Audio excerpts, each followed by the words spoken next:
తెలియజేస్తా ఉన్నాను. ఇవాళ బహిరంగంగా ముఖ్యమంత్రి గారికి పెన్షన్స్ మీద ఇవాళ నేను బహిరంగంగా లేఖ రాయడం జరుగుతూ ఉంది.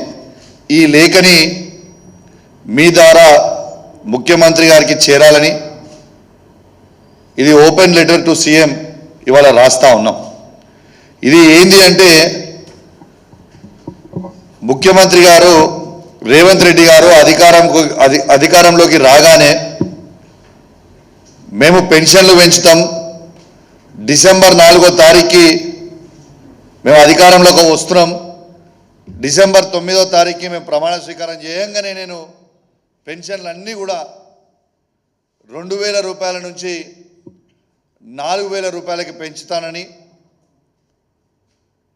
వికలాంగుల పెన్షన్ 4000 నుంచి 6000 రూపాయలకి పెంచుతానని ముఖ్యమంత్రి గారు ఇచ్చిన హామీని ఒక్కసారి వారి మేనిఫెస్టోలో చూపిస్తా ఉన్నాను. వచ్చిన మొదటి 100 రోజుల్లోనే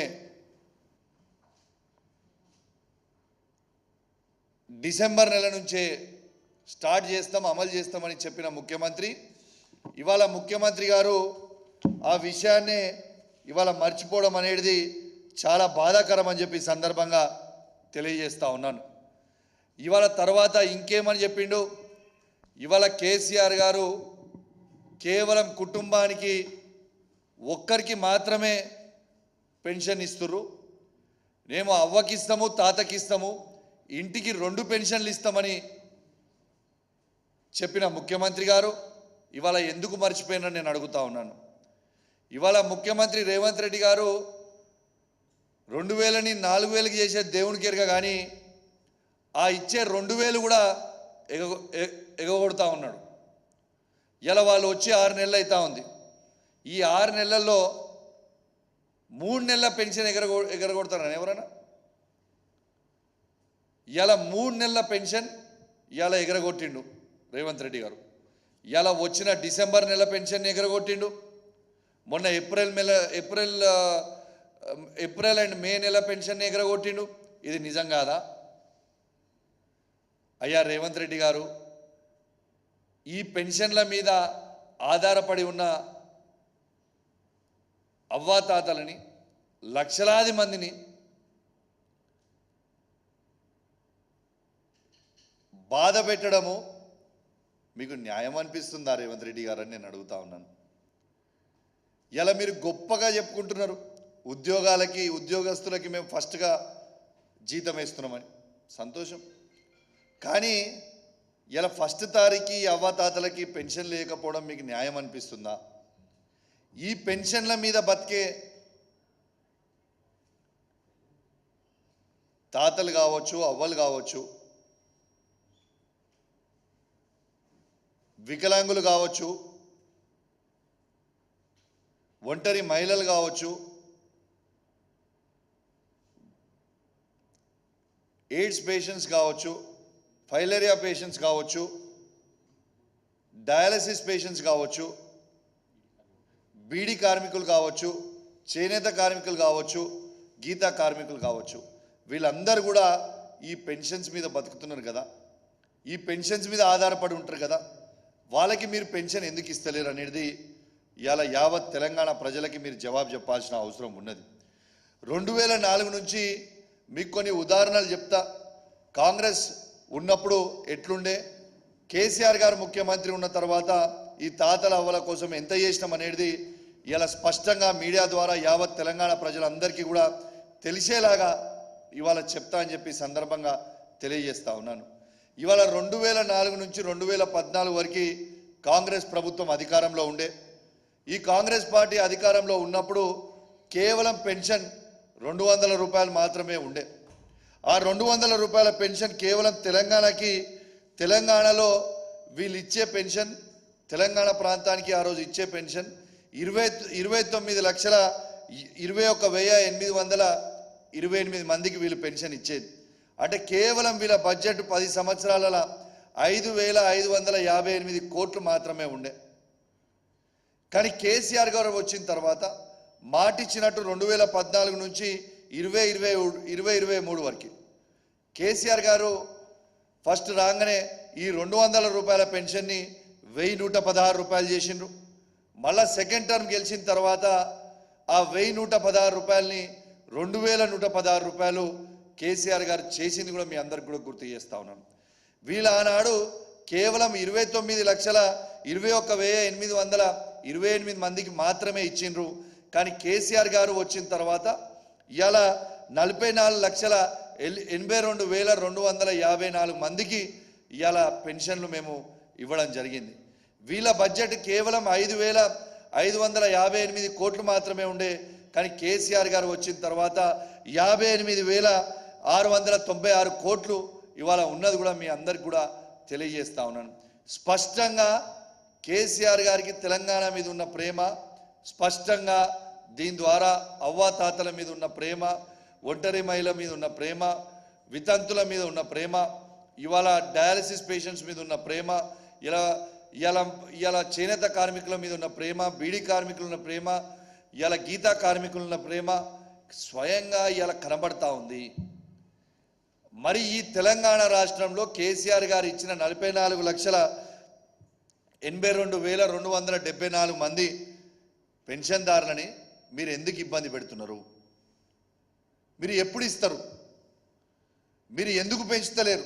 మీరు ఇచ్చిన 100 రోజుల హామీనే దాదాపు ఇప్పుడు 200 రోజులు కాబోతా ఉంది. ఇంకా ఇచ్చిన ఏ ఒక్క హామీ కూడా మీరు ఇలా ఫుల్ఫిల్ చేయలేదు. ఇలా మేము దీని గురించి అడిగితే ఆంబోతులు పడ్డట్టు మీద ఒకటే పడి బో బో బో బో అని అరుస్తూ ఉన్నారు. అరుచుడు కాదు, మీరు తెలంగాణ ప్రజలకి సమాధానం చెప్పాల్సిన బాధ్యత మీ మీద ఉంది. మీరు పెంచకపోతే, మీరు అడగకపోతే, మీరు ఇవ్వకపోతే మేము మాత్రం ఖచ్చితంగా మిమ్మల్ని ప్రశ్నిస్తూనే ఉంటాం.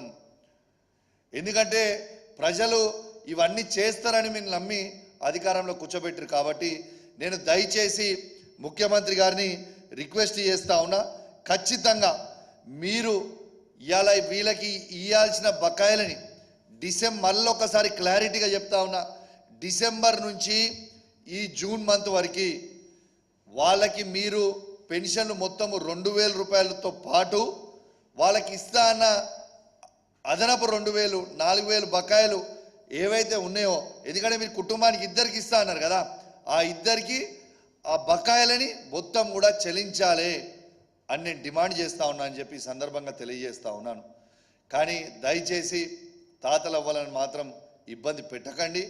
మీకేమైనా కోపం ఉంటే కేసీఆర్ గారి మీద, కేటీఆర్ గారి మీద, హరీష్ రావు గారి మీద మీకు కోపం ఉంటే మా మీద తీర్చుకొని మాకేం అభ్యంతరం లేదు. కానీ ఆ కోపము దయచేసి అవ్వాతాతల మీద తీయొద్దని మిమ్మల్ని దయచేసి మేము రిక్వెస్ట్ చేస్తూ ఉన్నాం. కాబట్టి మీరు చాలా త్వరలోనే వెంటనే ఇస్తారని నేను ఆశిస్తూ ఉన్నాను. దీంతోపాటు ఇంకో ముఖ్యమైన విషయం తెలియజేస్తా ఉన్నా, యావత్ తెలంగాణలో ఇప్పుడు కొత్తగా వీళ్ళు చేసే పని, మా బీఆర్ఎస్ పార్టీ శాసనసభ్యులు ఉన్న నియోజకవర్గాలలో 34 నియోజకవర్గాలలో ఏదైతే మేము ఇప్పుడున్న 34 మంది ఉన్నాం కదా, మా 34 నియోజకవర్గాలలో మాకు ఎమ్మెల్యేలకి తెలియకుండా, ప్రోటోకాల్ పాటించకుండా ఇలా కళ్యాణ లక్ష్మి చెక్కులు వచ్చినాయి. ఆ కళ్యాణ లక్ష్మి చెక్కులు ఎమ్మెల్యేలకు తెలియకుండా ఇవ్వడం ఎంతవరకు కరెక్ట్ అని నేను అడుగుతా ఉన్నాను.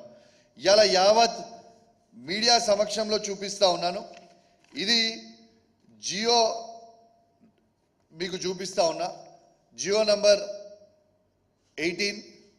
దీంట్లో క్లియర్గా డేటెడ్ ఆన్ 29/6/2016 దీంట్లో క్లియర్గా ఎమ్మెల్యే చైర్మన్, ఎమ్మెల్యే గారి ఇష్ట ప్రకారము చెక్స్ డిస్ట్రిబ్యూట్ చేయాలని క్లియర్గా జియో ఉన్నది.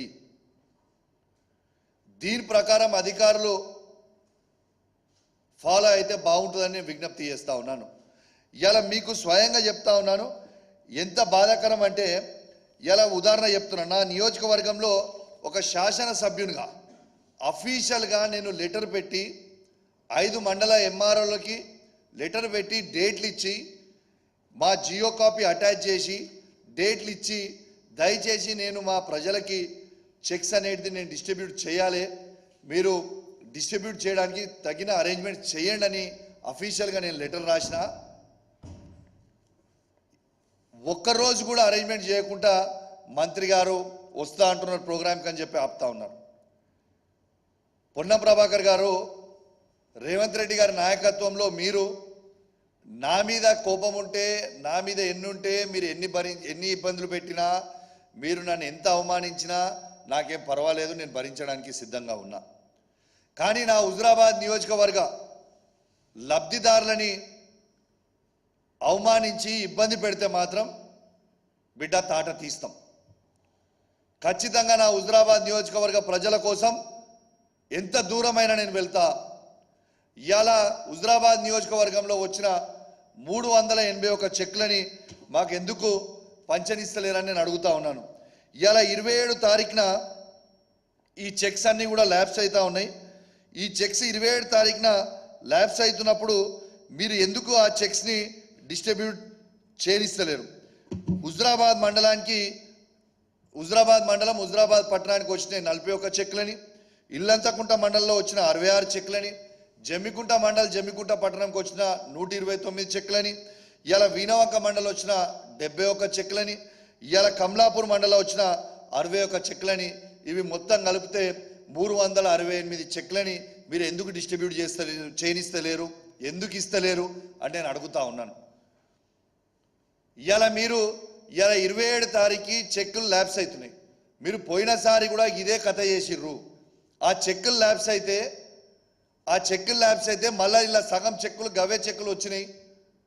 మళ్ళీ ఈ 27 తారీఖు చెక్కులు ల్యాబ్స్ అయ్యే ప్రమాదం ఉంది. దయచేసి వెంటనే ఈ ప్రోగ్రామ్ని ఏర్పాటు చేయాలి. ఎస్, ఇలా మంత్రి గారు వస్తారంటే యూఆర్ మోస్ట్ వెల్కమ్. మంత్రి గారు వస్తారంటే మాకేం అభ్యంతరం లేదు కదా. ఇలా మంత్రి గారు వస్తే ప్రోగ్రాం పెట్టుకొని చేయమని చెప్తా ఉన్నాం మేము.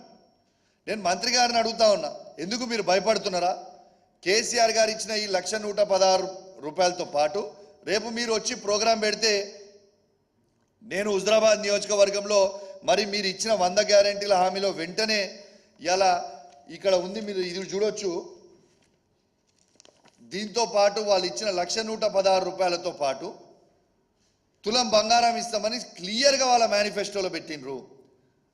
రేపు మీరు వచ్చినప్పుడు మీరు ప్రజల మధ్యలో ఈ 1,116 రూపాయలు కేసీఆర్ ఇచ్చిర్రు, మరి మీరు వచ్చిర్రు కదా, తులం బంగారం తీసుకొచ్చి ప్రజలకు ఇస్తున్నారా అని నేను అడుగుతాను. మీకు భయం అవుతుందా? ఎందుకు ఇస్తలేరు? నేను దయచేసి అధికారులకు కూడా హెచ్చరిస్తా ఉన్నా.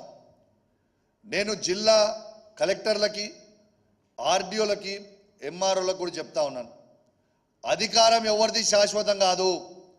మీరు రూల్స్ ప్రకారం పోండి. మీకు జియో ఉన్నది, ఈ జియో ప్రకారం మీరు ఎందుకు పోతలేరని నేను అడుగుతున్నా. మీకు ఏం అడ్డంకులు వస్తున్నాయని నేను అడుగుతున్నా. నేను అధికారులకు కూడా హెచ్చరిస్తా ఉన్నాను, తస్మాత్ జాగ్రత్తగా ఉండండి. ఇవ్వండి, బ్లాక్ బుక్ రెడీగా చేసిన ఏ అధికారి ఎక్స్ట్రాలు చేస్తుర్రో ఇలా ఈ బ్లాక్ బుక్లో మీ పేర్లన్నీ ఎంటర్ చేస్తున్నా. రేపు మా పార్టీ అధికారంకి వచ్చిన తర్వాత మీకు అన్ని బ్లాక్ డేసే ఉంటాయి బిడ్డ, తస్మాత్ జాగ్రత్త అని చెప్తా ఉన్నాను అధికారులకి. ఈ బుక్ కేవలం మీకోసమే కొన్న బ్లాక్ బుక్. నేను ఇవాళ మీరు ప్రొసీజర్ ప్రకారం ఫాలో కాకుండా ఇలా నాకు వచ్చిన ఇన్ఫర్మేషన్ ఏంటంటే, నా నియోజకవర్గంలో వాళ్ళు చెప్పిర్రట, ఇలా పైన నుంచి మంత్రి గారు వీళ్ళకి ఆదేశాలు ఇచ్చిరట. ఏమని? చెక్కులు ఇండివిజువల్గా పిలిచి ఇచ్చేరి, మీరు ఎవరు లేకుండా ఒక్కొక్కరిని పిలిచి ఇచ్చారని చెప్పిరట. రేపు పొద్దున మీరు ఇస్తున్నారని కూడా నాకు వచ్చిన ఇన్ఫర్మేషన్. నేను హుజురాబాద్ నియోజకవర్గంలో చెప్తున్నా, మంత్రి ఇట్లనే చెప్తాడు. పోయిన జమ్మికుంట ఎంఆర్ఓ గారికి ఇదే ఆదేశాలు ఇచ్చిండు, కమలాపూర్ ఎంఆర్ఓకి ఇదే ఆదేశాలు ఇచ్చిండు. చెక్కులు ఎమ్మెల్యేకి ఇవ్వద్దు, ఖచ్చితంగా మీరు డైరెక్ట్గా వంచిర్రని. అప్పుడు ఏమైంది? దాంట్లో అవినీతి అయింది. అవినీతి అయిన తర్వాత ఏమైంది? 2 ఎంఆర్ఓలు ఏసీపీ ట్రాప్ అయి 2 ఎంఆర్ఓలు జైలుకు పోయిర్రు.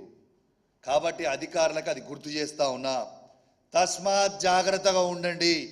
అఫీషియల్గా చేసే ప్రోగ్రాం ఇలా ఇతర పక్కన నియోజకవర్గాలు ఉన్న మానకొండూరులో ఎమ్మెల్యే గారు ఇచ్చుకుంటారు, హుస్నాబాద్లో ఎమ్మెల్యే గారు ఇచ్చుకుంటారు, ఇలా చొప్పదండిలో ఎమ్మెల్యే గారు ఇచ్చుకుంటారు, వేములవాడలో ఎమ్మెల్యే గారు ఇచ్చుకుంటారు.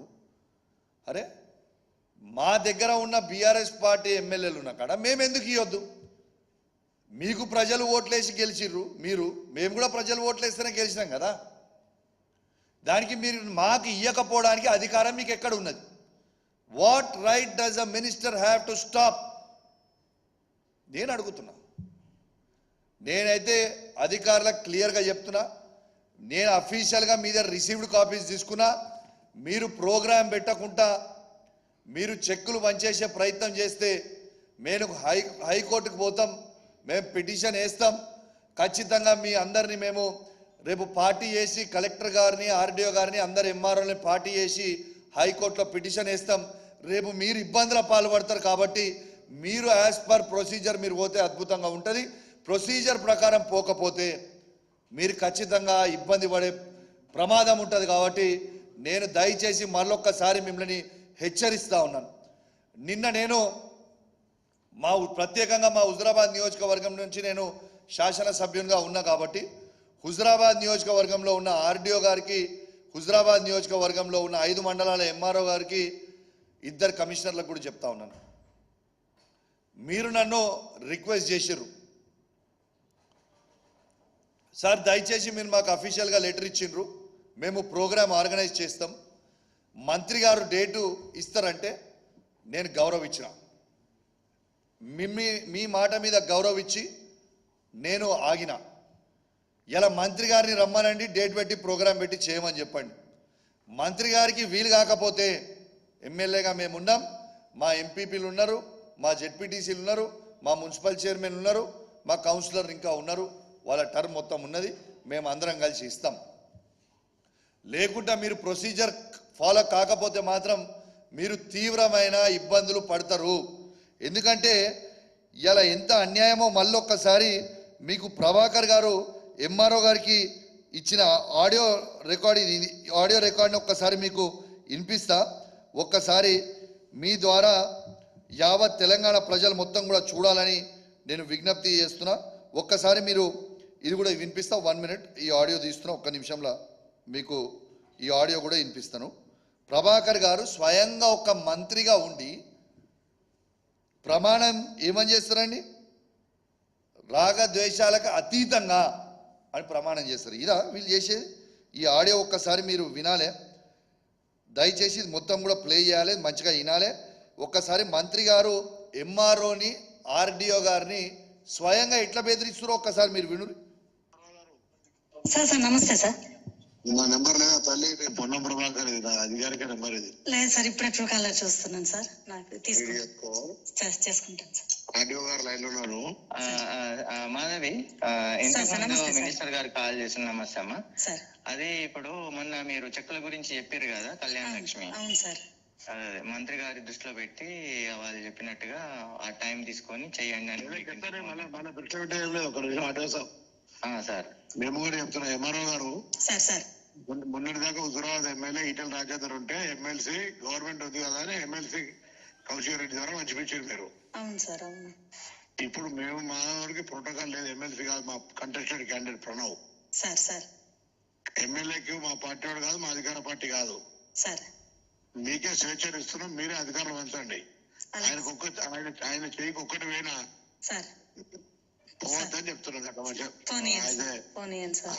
రెస్పెక్టబుల్ ఎంఆర్ఓ గారు, మీరు ఒక చెక్ కూడా ఆయన చేయకూడదు.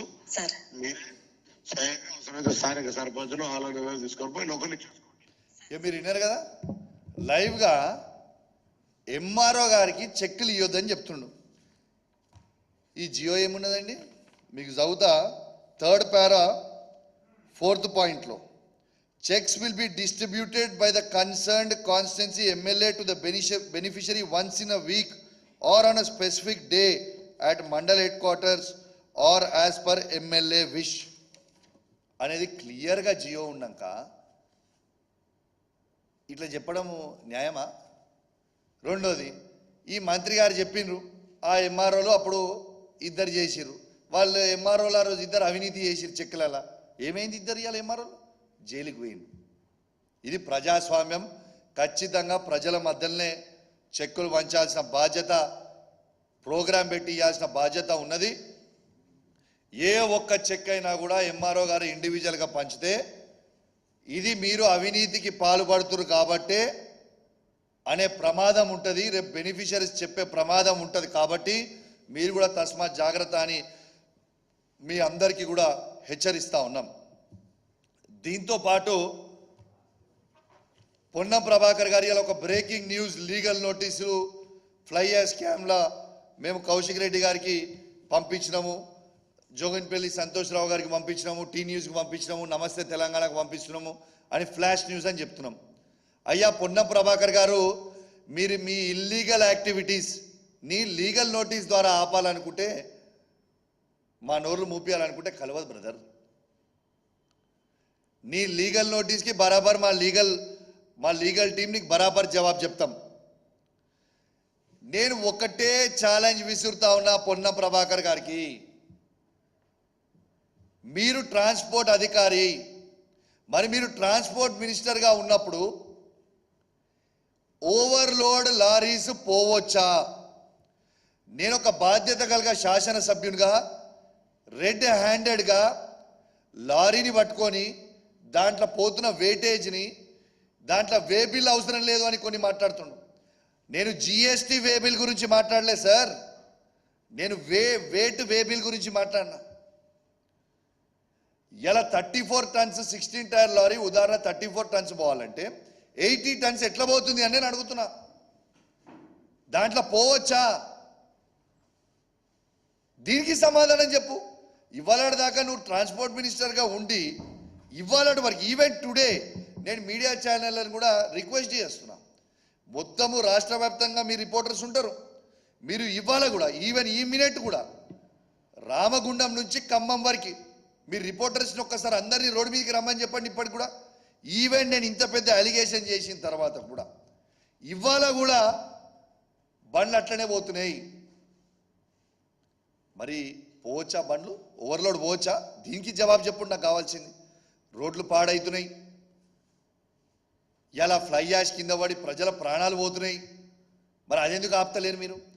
సరే మీకు ఇంట్రెస్టే లేదనుకుందాం, మీది ఏమీ లేదనుకుందాం, మరి ఏది లేకపోతే ఓవర్లోడ్ బండ్లు ఇప్పటివరకు ఎందుకు ఆపుతలేరు? Even now why are you not stopping? దీనికి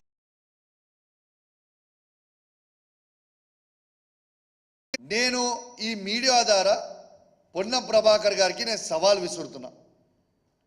నాకు తెలుసు పొన్నం ప్రభాకర్ గారు, మీరు తిరుపతి వెంకటేశ్వర స్వామిని బాగా నమ్ముతారని నాకు తెలుసు. నేను కూడా తిరుపతి వెంకటేశ్వర స్వామిని బాగా నమ్ముతా. అపోలోలో టీటీడీ టెంపుల్ తిరుపతి వెంకటేశ్వర స్వామిది ఉన్నది. వెనస్డే రోజు మీకు మరీ రేపే టైం పెడితే ఇమీడియట్గా మీకు రెస్పాండ్ అయ్యే టైం లేకపోవచ్చు కాబట్టి మీకు 2 days ప్రియర్ చెప్తున్నా. వెనస్డే రోజు 11 గంటలకి నేను ఆ తిరుపతి వెంకటేశ్వర స్వామి గుడి దగ్గరికి వస్తా. నువ్వు కూడా రా. ఆ గుడి లోపల పోయి మీడియా సాక్షిగా మనం ప్రమాణం చేద్దాం. నువ్వు డబ్బులు తీసుకోలేదని ఆ వెంకటేశ్వర స్వామి మీద ఒట్టేసి నువ్వు చెప్పు. ఆ తిరుపతి వెంకటేశ్వర స్వామి మీద నువ్వు ఒట్టేసి చెప్పు.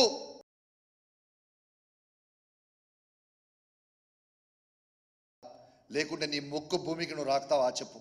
దానికి జవాబు చెప్పు. ఇప్పటికి కూడా చెప్తున్నా, నువ్వు ఆ స్కామ్లో ఉన్నావు, ఫ్లై యాష్ స్కామ్ అని ఓవర్లోడ్ చేస్తున్నా. నేను చెప్తున్నా, వెనస్డే రోజు 11 గంటలకి మొత్తం మీడియాని నేనే ఆర్గనైజ్ చేస్తా. అక్కడికి మీరు రాండి, మంత్రిగా మీరు రాండి, ఎమ్మెల్యేగా నేను వస్తా. ఇద్దరం కలిసి ఆడ ప్రమాణం చేద్దాం. నువ్వు తీసుకున్నావని ప్రమాణం చేయడానికి నేను సిద్ధంగా ఉన్నా. నువ్వు తీసుకోలేదు అని ప్రమాణం చేయడానికి నువ్వు సిద్ధంగా ఉన్నావా? చలో గుడికి పోదాం. దయచేసి నేను ఈ సవాళ్ళని స్వీకరిస్తారని వేడి చేస్తా ఉన్నా. వెనస్డే రోజు నువ్వు గిట్లా, అది కూడా ఇప్పుడే చెప్తున్నా, వెనస్డే రోజు గిట్లా మీరు హాజరు కాకపోతే యాడికి, దీని అర్థం యావత్ తెలంగాణ ప్రజలకి మొత్తం మళ్ళా అర్థమయ్యే విధంగా ఆ వెంకటేశ్వర స్వామి సాక్షిగా ఇంకొన్ని నిజాలు బయట పెడతా. ఆ రోజు గ్యారెంటీ బయట పెడతా. మరి నీకు దమ్ముంటే ఈ సవాల్ని స్వీకరించి వెనస్డే రోజు రా. వెనస్డే రోజు 11 AM ఆ టీటీడీ తిరుపతి వెంకటేశ్వర స్వామి అపోలో టెంపుల్లో మన ఇద్దరం కలుసుకుందాం. నీ ప్రమాణం చెల్తుందా, నా ప్రమాణం చెల్తుందా, యావత్ తెలంగాణ ప్రజలు చూసేలాగా మనం చూసుకుందామని చెప్పి ఈ సందర్భంగా తెలియజేస్తూ, దీంతో పాటు ఇంకొందరు మాట్లాడుతున్నారు. ఏమని మాట్లాడుతున్నా?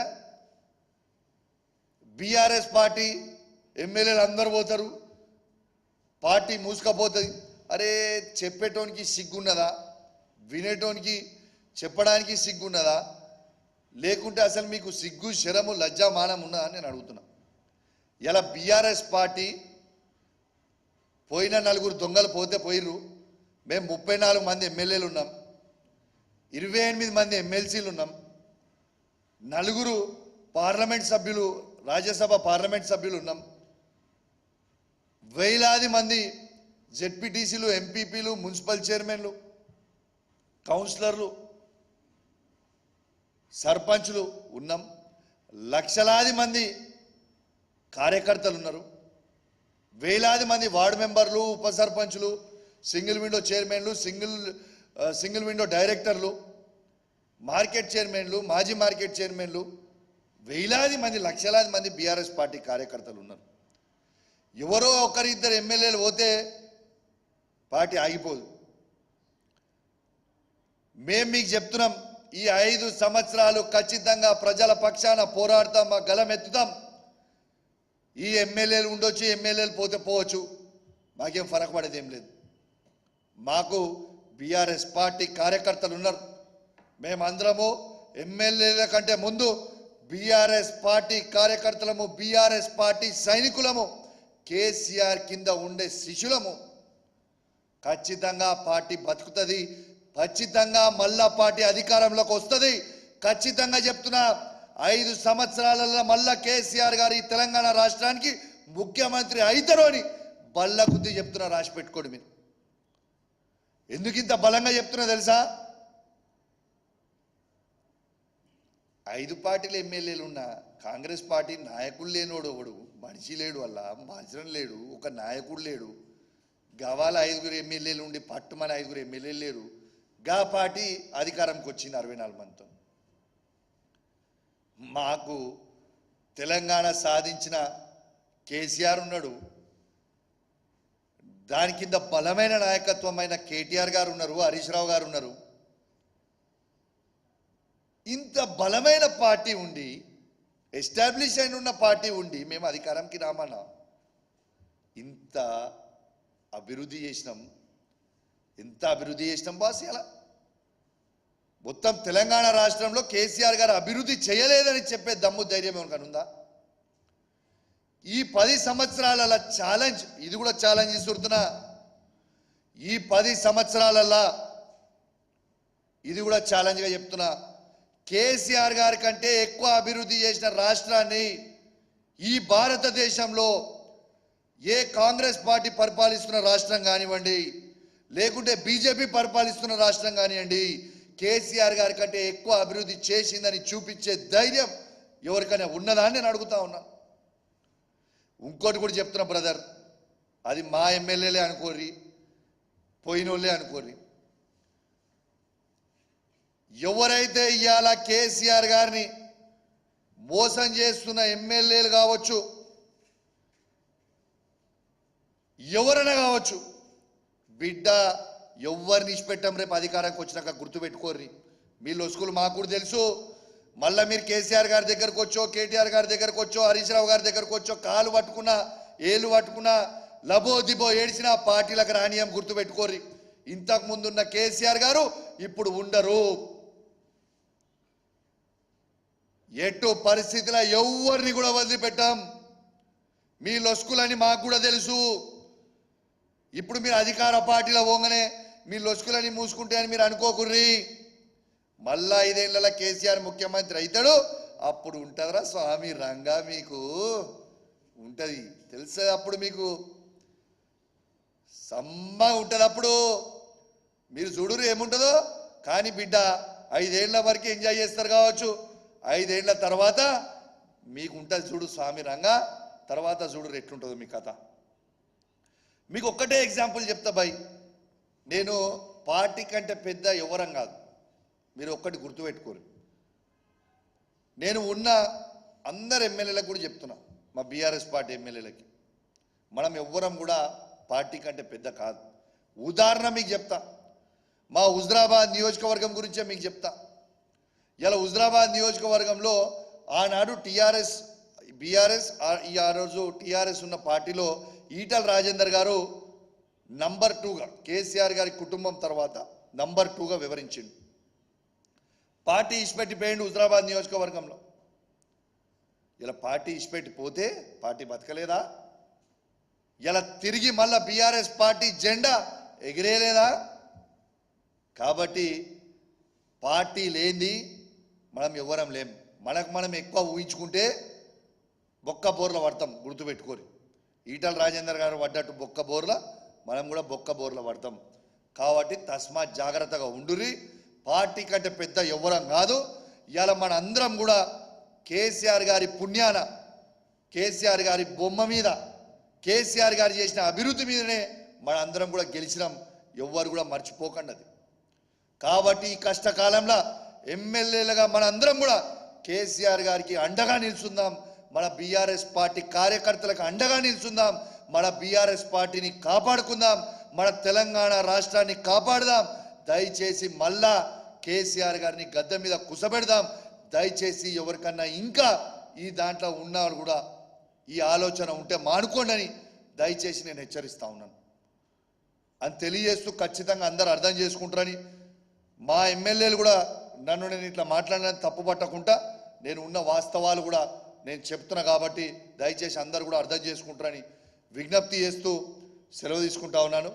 జై తెలంగాణ, జై కేసీఆర్. భయ ఒక్క నిమిషం ఒక్కటే పాయింట్.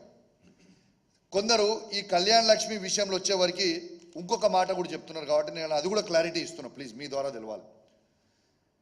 కౌశిక్ రెడ్డి గారు అధికార పార్టీలో ఉన్నప్పుడు, ఎమ్మెల్సీగా ఉన్నప్పుడు ఆనాడు ఉన్న ఎమ్మెల్యే ఈటల రాజేందర్ గారిని పిలవలే కదా అనేది ఒక ప్రశ్న తెస్తా ఉన్నారు. నేను యావత్ తెలంగాణ ప్రజలకి తెలియజేస్తా ఉన్నాను, నేను ఎమ్మెల్సీ ఉన్ననాడు కూడా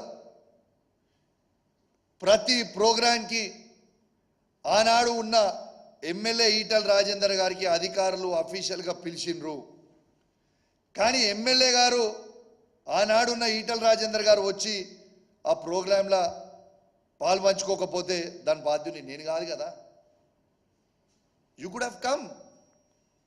కాబట్టి దీన్ని ఒక దుష్ప్రచారం చేసుకుంటూ ఆ రోజైనా మంచిండు కదా, ఈరోజు ఇవాళ ఎమ్మెల్యే ఉన్నాడు కదా, ఇవాళ ఈయన ఎమ్మెల్యే ఉంటే ఒకటి లేకుంటే ఒకటి అని అంటుర్రు. అది తప్పు. ఆనాడు కూడా మేము అధికారం ఉన్న రోజు కూడా శాసనసభ్యునిగా ఎమ్మెల్యే గారిని మేము పిలిచినాం. ఆ ఎమ్మెల్యే గారు రాకపోతే, ఈటల రాజేందర్ గారు ఆనాడు రాకపోతే నేను బాధ్యుని కాదు. దాన్ని పెట్టి ఇలా చేస్తామంటే నేనేం ఊకునేది ఏం లేదు. ఇలా పొన్న అధికార ప్రోగ్రాం ఉంటే రేవంత్ రెడ్డి గారు వచ్చినా నేను పాల్గొంటా, పొన్న ప్రభాకర్ గారు వచ్చినా నేను పాల్గొంటా, ఇలా నరేంద్ర మోడీ గారు వచ్చినా కూడా నేను పాల్పంచుకుంటా.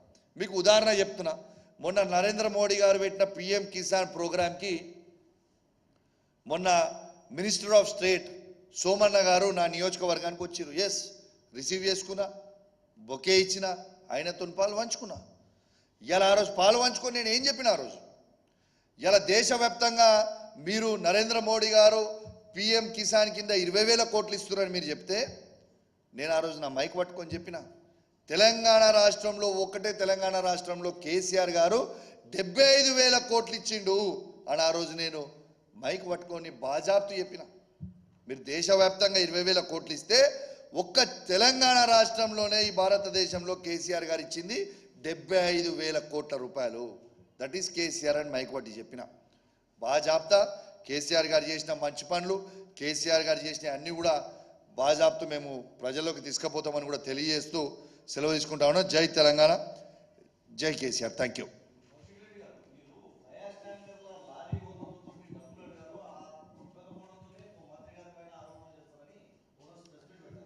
భయ్యా, నాకు ఉన్న డబ్బులే నేను ఏం చేసుకోవాలని నాకు అర్థమవుతలేదు. Number 1. Okay, I come from a very good family background. గీ లారీ ఉందేరా, ఆటో ఉందేరా అడిగేంత చిల్లర స్థాయిలో నేను లేను. దేవుని దయ వల్ల నేను పుట్టుడే బంగారు చెంచతో పుట్టిన. ఎవరా ఏమనుకున్నా మంచిదే.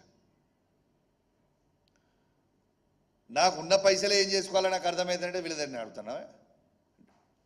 నిజంగానే నేను అడిగిందే అనుకోవాలి, నాకు ఇవ్వకుంటుంటారా? నంబర్ 1, నేను అడిగిన సమాధానానికి స్ట్రైట్ చెప్పాలి. రెండోది, మొన్న వాళ్ళు వీడు చిల్లరగాలతోనే వంతున ప్రెస్ మీట్ పెట్టించినట్టుండే హైదరాబాద్లో. మీరు అన్న క్వశ్చన్ కదే, ఇది 150 కోట్ల కాంట్రాక్ట్ అంటుండు. వాళ్ళు తెలియకపోవచ్చు పాపం. ఇది 300 నుంచి 350 కోట్ల కాంట్రాక్ట్. చలో ఛాలెంజ్ కడుతున్నా. నేను ఇవాళ కాదు, దీని గురించి డీటెయిల్గా నేను వాళ్ళని పైసలు అడగరా, అడిగినా అని, లేకుంటే ఆయన పైసలు తీసుకున్నా అని వెంకటేశ్వర స్వామి సాక్షిగా ప్రమాణం చేద్దాం కదా. వెనస్డే రోజు టైం పెట్టినా కదా అన్న, వెనస్డే రోజు దేకలేంగే ఆజా. వెంకటేశ్వర స్వామి గుడిలో మీ మీడియా అంతా కూడా వస్తారు, మిమ్మల్ని కూడా ఇన్వైట్ చేస్తాం, మీరు రండి ప్లీజ్ కమ్. మీరు అందరు రావాలి. ఆ రోజు లైవ్గా మంత్రి వస్తాడా లేదా చూద్దాం. నేను అబద్ధాలు చెప్తే కదా దేవుడు నన్ను శిక్షిస్తాడు. చలో ఆయన ప్రమాణం చేయమని చెప్పు. నేనైతే తిరుపతి వెంకటేశ్వర స్వామిని విపరీతంగా నమ్ముతా, దేవుణ్ణి. పొన్నం ప్రభాకర్ గారు కూడా విపరీతంగా నమ్ముతారనేది నాకు తెలుసు. చలో దేవుని ప్రమాణం చేద్దాం. నేను చెప్పిన ఆయన ప్రమాణం చేయమని బై. ఫ్లై యాష్ స్కామ్లో, ఫ్లై యాష్లో ఓవర్లోడ్ కొట్టడానికి చాలా తెలివిగా ఏం మాట్లాడుతుంది తెలుసా అన్న వాళ్ళు. ఫ్లై యాష్ ఇష్యూలా అది మేము ఫ్లై యాష్లా జిఎస్టీ ఫ్రీగా ఇస్తున్నాం, దీనికి వే బిల్లే అవసరం లేదు పోతుంది. ఎమ్మెల్యే గారికి వే బిల్ గురించి కూడా దానికి కూడా, అరే పాగల్, నేను way bill GST way bill మాట్లాడతలేనాయా. నేను మాట్లాడేది వెయిట్ చేసే way bill, weight way bill. ఒక్కటే ట్రాన్స్పోర్ట్ మినిస్టర్గా ఓవర్లోడ్ లారీస్ పోవచ్చా ఉండొచ్చా పైకి, అంతే నాకు జవాబు కావాలనే తరుణం, అంతే దట్స్ అమౌంట్. ఓవర్లోడ్ 34 టన్నులు పోతున్న లారీ డబుల్ పోవచ్చా అని నేను అడుగుతున్నా బస్, అంతే. పోవచ్చని ట్రాన్స్పోర్ట్ మినిస్టర్గా దమ్ముంటే ట్రాన్స్పోర్ట్ మినిస్టర్గా అఫీషియల్గా పెట్టమని చెప్పు. We will see. దీని గురించి డీటెయిల్గా నువ్వు అడిగిన దానికి గుడిలో వెనస్డే రోజు 11 గంటలకి నాతో పాటు మా శాసనసభ్యులు కూడా 4-5 వస్తారు. మరి ఆయన ఏమన్నా నేను ఆయన బాగా పెద్దోడు కదా అని చెప్పుకునేటోడు, కానీ నా లెక్కనే ఫస్ట్ టైం ఎమ్మెల్యే. బాగా చెప్పుకుంటాడు, ఓ నేను ఇదే అదే, కానీ నా లెక్కనే ఫస్ట్ టైం గెలిచింది మొన్న. అది కూడా పాపం ఆయన సొంతూరులో గెలవలే. సొంతూరులో ఆయన గురించి బాగా తెలుసు కదా అన్న. ఆయన సొంత వాళ్ళు 20 ఓట్లు పడ్డాడు. ఇక పక్క ఊరికి పోతే ఏదో తెలియక గుద్దిరు, ఓ ఆకాశం అంతా ఎగురుతాడు, ఓ గిమ్ము గిమ్ము. ఈ చిన్న చిన్న వీట్ల కన్నా ఒకటి చెప్పే, చిన్న చిన్న వీట్లకి పెద్ద పెద్ద గొంతేసుకుంటూ ఓడుతున్న పొన్నం ప్రభాకర్ గారు ఇలా ఇంత పెద్ద మాట మాట్లాడుతున్నప్పుడు ఆయన స్కామ్ల గురించి, నా ఫ్లైయా స్కామే కాదు, ఆరు మా క్రిషాంక్ గారు చేసిన ఏదో టికెటింగ్ది స్కామ్ది కూడా ఏమీ లేదు, ఈయన ఇంట్రెస్ట్ అనేది ప్రమాణం చేయాలి. అది ఇది 2 నేను వస్తాం, క్రిషాంక్ గారిని కూడా తీసుకొస్తాం, ఆడికి మా ఎమ్మెల్యే సంజయ్ గారిని తీసుకొని వస్తా, ఇంకొక మా సంజయ్ గారితో పాటు ఇంకో 4-5 ఎమ్మెల్యేలు కూడా వీలైన వాళ్ళని అవైలబుల్ ఉన్న వాళ్ళని కూడా తీసుకొని వస్తారు. రోజు ప్రమాణం చేద్దాం పారి. We will see. देखते तमाशा वेनेसडे के दिन. Thank you.